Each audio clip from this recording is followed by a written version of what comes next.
Hello viewers, welcome to your Shrim's Choice. இப்போ நாம பார்க்க போறது குடம்புளியோட மருத்துவ பயன்களும் இதை எப்படி ஈஸியா நம்ம யூஸ் பண்ணிக்கலாம், எப்படி ஸ்டோர் பண்ணி வச்சுக்கலாம் அப்படிங்கறத தெரிஞ்சுக்கலாம். குடம்புளி இந்த மாதிரி நல்ல கருமை நிறத்துல இருக்கும். இது புளிப்பு துவர்ப்பு சுவையுடன் இருக்கும். பாரம்பரியமான இந்த குடம்புளியை நாம அந்த அளவுக்கு யூஸ் பண்றதில்ல. கேரளால இது ஃபுல்லா யூஸ் பண்றாங்க.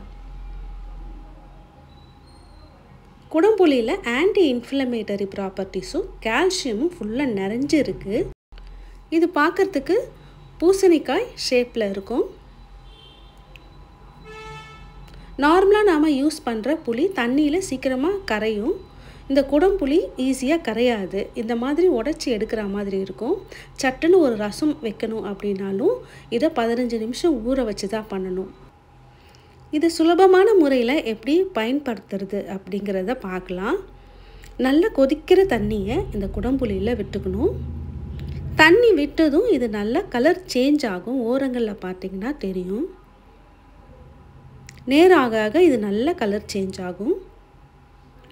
இது சில வருடங்களுக்கு கெட்டு போகாமலும் இருக்கும். குடம்புளியை சித்த மருத்துவத்தில் அதிகமாக பயன்படுத்துகிறாங்க. இது ஆரோக்கியமான முடி வளர்ச்சிக்கு உதவுது. ஸ்கின் டிசீஸ் அதாவது தோல் அழற்சி, படை தேமல் வராமல் சருமத்தை பாதுகாக்குது. உடல் எடை குறையவும் இது யூஸ் ஆகுது. குடல் இயக்கம் சீராகுது. அஜீரணம், அமிலத்தன்மை, இரைப்பை பிரச்சனைகளையும் தீர்க்க உதவுது. குடம்புளியில் அதிகமாக ஆன்டி ஆக்சிடென்ட் தன்மையில் டார்டாரிக் ஆசிட், அதோட விட்டமின் பி வகை சத்துக்களும் கால்சியம் போன்ற மருத்துவ குணமுள்ள கூறுகளும் நிறையவே இருக்குது. மூளையின் நரம்பு செல்களை ஏற்படுத்தக்கூடிய பாதிப்பை தடுக்குது. நல்ல நினைவாற்றலை தருது. புற்றுநோய் செல்களை எதிர்த்து போராடுற தன்மை இதில் இருக்குது. இதயத்தையும் பாதுகாப்பாக வச்சிருக்க உதவுது. மூட்டு வலி வராமல் தடுக்குது.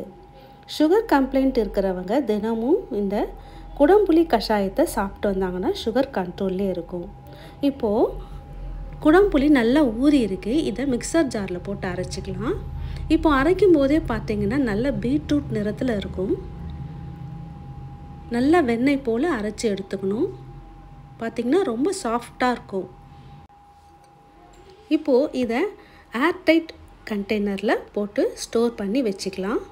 எப்போ வேணாலும் இதை எடுத்து பயன்படுத்திக்கலாம். குடம்புளியோட பொட்டானிக்கல் நேம் கார்சினியா காம்போஜியா. இந்த பெயர்லேயே உடல் எடை குறைக்கக்கூடிய கேப்சூல் விற்பனைக்கு வந்திருக்கு. உடல் எடையை குறைக்கணும்னு நினைக்கிறவங்க இந்த குடம்புளி பேஸ்டில் அரை ஸ்பூன் எடுத்து 1 டம்ளர் தண்ணியில் கரைச்சிக்கணும். தண்ணி நல்லா கொதிக்கணும். இதில் கொஞ்சமாக சால்ட் சேர்த்துக்கலாம். இது நல்ல ஒரு கொதி வந்ததும் இறக்கிடலாம். தினமும் 2 வேளை எடுத்துக்கிறதுனால இதை குறைவான அளவே தான் பயன்படுத்தணும். அதிகமாக பயன்படுத்தக்கூடாது. இந்த அளவுக்கு பயன்படுத்தினாலே நல்ல ரிசல்ட் கிடைக்கும். நோய் எதிர்ப்பு சக்தி உள்ள இந்த குடம்புளியை தினமுமே நாம் சமையலில் பயன்படுத்திக்கலாம். குடம்புளி பயன்படுத்தும் முறை உங்களுக்கு ரொம்ப யூஸ்ஃபுல்லாக இருக்கும்னு நினைக்கிறேன். இந்த ரெசிபி வீடியோ உங்களுக்கு பிடிச்சிருந்ததுன்னா லைக் பண்ணுங்கள், ஷேர் பண்ணுங்கள். மறக்காமல் இந்த சேனலை சப்ஸ்கிரைப் பண்ணுங்கள். தேங்க்யூ.